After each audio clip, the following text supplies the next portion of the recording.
പക്ഷേ ഈ വൈദ്യുതിയുടെ പ്രസരണ നഷ്ടം തടയാൻ വേണ്ടിയിട്ട് കഴിഞ്ഞ ഗവൺമെന്റ് കേന്ദ്ര സർക്കാരിന്റെ ഒരു പദ്ധതി കൊണ്ടുവന്നപ്പോൾ അന്ന് താങ്കളൊക്കെ എതിർത്തത് ഞാൻ ഓർക്കും. ഞാൻ എതിർത്തിട്ടില്ല. കൊറിയൻ സർക്കാർ താങ്കൾക്ക് അങ്ങനെ ഓർക്കാനും കഴിയില്ല. ഞാൻ ആ പത്രസമ്മേളനത്തിൽ അത് കൊറിയൻ സർക്കാർ ഇപ്പോൾ അതേ പദ്ധതി അതേ കമ്പനിക്ക് തിരിച്ചു കൊടുക്കാൻ ഈ സർക്കാർ തീരുമാനിച്ചിരിക്കുന്നു.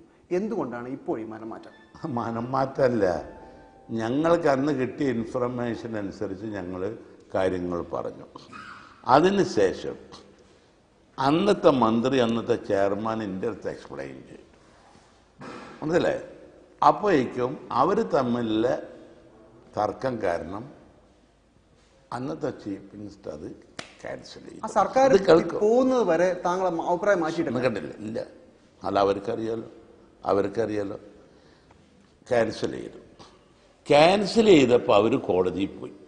ആ കമ്പനി ഹൈക്കോടതി അവർക്ക് അനുകൂലിച്ച് വിളിച്ചു.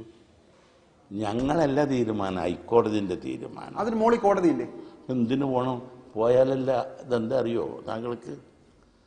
അത് പോയാൽ കോടതിന് വിരോധമല്ല, അനുകൂലമായി വിധി കിട്ടാൻ ചാൻസ് ഇല്ല. That is number 1. നമ്പർ 2, അതിൽ വരാൻ പോണത് 218 കോടി രൂപ ഗ്രാൻഡാണ് നഷ്ടപ്പെടുന്നത്. ഡിസംബറിൻ്റെ മുമ്പ് തീർത്തില്ല. അതുകൊണ്ട് മാത്രമായില്ല, ഇപ്പോൾ ഒരു 84 കോടിയും കൂടി സ്കാഡിയിൽ തിരുവനന്തപുരം, കൊച്ചി, കോഴിക്കോട്ട് തന്നു. അതും നഷ്ടപ്പെടുക. ഇല്ല, ഞങ്ങൾക്ക് ഇതിപ്പോഴല്ലേ കിട്ടിയത്. ഇത് കേൾക്ക്. അന്ന് തെറ്റിദ്ധരിപ്പിച്ചത് ആരാണ് താങ്കളെ? ഇൻഫർമേഷന്റെ കാര്യം പറഞ്ഞു. ആരാണ് അത് ഞാൻ പറയില്ല. എനിക്ക് അന്ന് റിലയബിൾ ആണെന്ന് തോന്നിയ സ്ഥലത്ത് നിന്ന് ഇൻഫർമേഷൻ കിട്ടിയത്. കാരണം താങ്കൾ പറഞ്ഞ അനുസരിച്ച് മുഖ്യമന്ത്രിയാണ് ഈ കാര്യത്തിൽ അങ്ങോട്ട് പറയട്ടെ. എനിക്ക് അന്ന് കിട്ടിയത് ഒരു റിലയബിൾ ആണ്. എനിക്ക് അന്ന് തോന്നിയൊരു സ്ഥലത്ത് നിന്നാണ് കിട്ടിയത്. അത് അന്നത്തെ മന്ത്രി എന്നെ അതിൻ്റെ വസ്തുത ഇന്നതാണ് എന്ന് പറഞ്ഞു. മനസ്സിലായോ? അത് കഴിഞ്ഞ്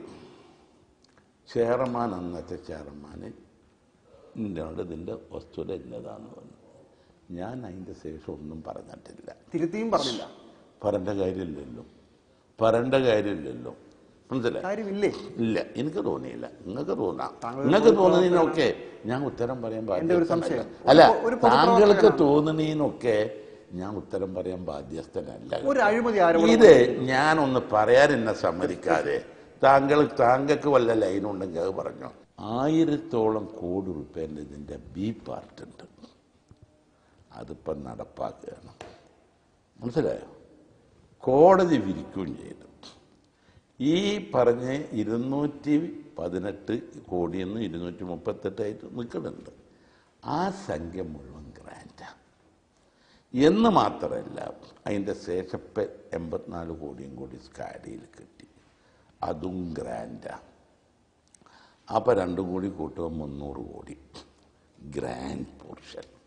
അത് കഴിഞ്ഞാൽ 1000ഓളം കോടി അതിൻ്റെ ബി പാർട്ടി ഉണ്ട്. ആ ബി പാർട്ടി നമ്മൾ ചെയ്തുകൊണ്ടിരിക്കുക. അപ്പം അത് കൂട്ടിയാൽ 500, 300, 800 കോടി നഷ്ടപ്പെടും. അത് വേണോ വേണ്ടേ എന്നാണ് പഴത്താലം. എന്ന് മാത്രമല്ല, ഇന്നത്തെ നമ്മളെ പവർ ക്രൈസിസിൽ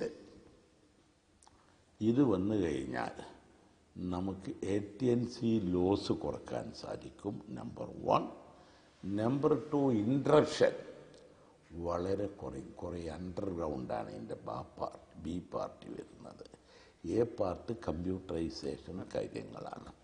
അപ്പോൾ ഇത് ഒരാവശ്യമാണ്. കോടതി വിധിക്കുകയും ചെയ്ത് ഇനി ഇതിന് കൊണ്ടുപോയി കൊടുത്തിട്ട് ഇത് കളയാണ് ചെയ്യുന്നത് 800 കോടി. അത് വേണോ വേണ്ടേ എന്നുള്ളത് മാത്രമാണ് ഇതിൻ്റെ അടുത്തുള്ള പ്രശ്നം. ഞാൻ മനസ്സിലാക്കി കൊടുത്തു. എന്തായാലും കഴിഞ്ഞ സർക്കാരിന് ഈ ഒരു അവസരം എന്തായാലും നഷ്ടപ്പെട്ടു പോയി. താങ്കളെ തെറ്റിദ്ധരിച്ചതായാലും ഇതിന് കാരണക്കാരനായത് ഇപ്പോഴത്തെ വൈദ്യുതി മന്ത്രിയാണ്. അല്ല, അന്നത്തെ മുഖ്യമന്ത്രിയാണ്. അവർ തമ്മിലുള്ള പ്രശ്നമായിരുന്നു അത്. ബാലൻ്റെ ഭാഗത്ത് അതിൽ വലിയ കുഴപ്പമില്ല എന്നുള്ള അഭിപ്രായക്കാരനാണ്. മനസ്സിലായില്ലേ? ഇത് നിങ്ങൾക്ക് മനസ്സിലായിരിക്കണം, ജനങ്ങൾക്കും മനസ്സിലാവും, ബാലനും അറിയാം. അങ്ങനെ മനസ്സിലായില്ലേ? എനിക്ക് മനസ്സിലായില്ല. നിങ്ങൾക്ക് മനസ്സിലായില്ല. എന്നാൽ പിന്നെ it is impossible to convince you. അത് മനസ്സിലാക്കി ജനങ്ങൾക്ക് മനസ്സിലാവും. ഇത് ജനങ്ങളാണല്ലോ അറിയേണ്ടത്.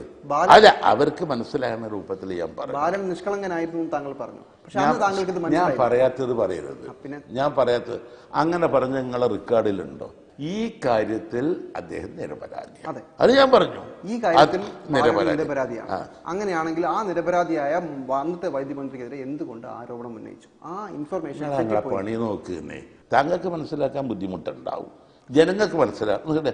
ഇത് ജനങ്ങളാണല്ലോ കേൾക്കേണ്ടത്. അതിന് ഞാൻ പറഞ്ഞു, ഏത് അന്ന് റിലയബിൾ എന്ന് തോന്നുന്ന ഒരു സോഴ്സ് എന്ന് എനിക്ക് കിട്ടിയ വിവരം വെച്ചാണ് ഞാൻ പറഞ്ഞത്. ഞാൻ പറയണില്ല നിങ്ങളോട്. നിങ്ങളിത് എടുത്തേ. നിങ്ങളിത് കൊടുത്തിട്ടില്ലെങ്കിലും വിരോധമില്ല. എന്താണ് അങ്ങോട്ട് പറയുന്നതിന് മുമ്പ് കാര്യം ഇങ്ങോട്ട് പറയാം. പോയിന്റ് ബ്ലാങ്കിന്റെ ചില ലക്കങ്ങൾ ഇങ്ങനെയും അവസാനിക്കാറുണ്ട്. വീണ്ടും അടുത്തയാഴ്ച മറ്റൊരു അതിഥിയുമായി കാണുന്നവരെ നമസ്കാരം.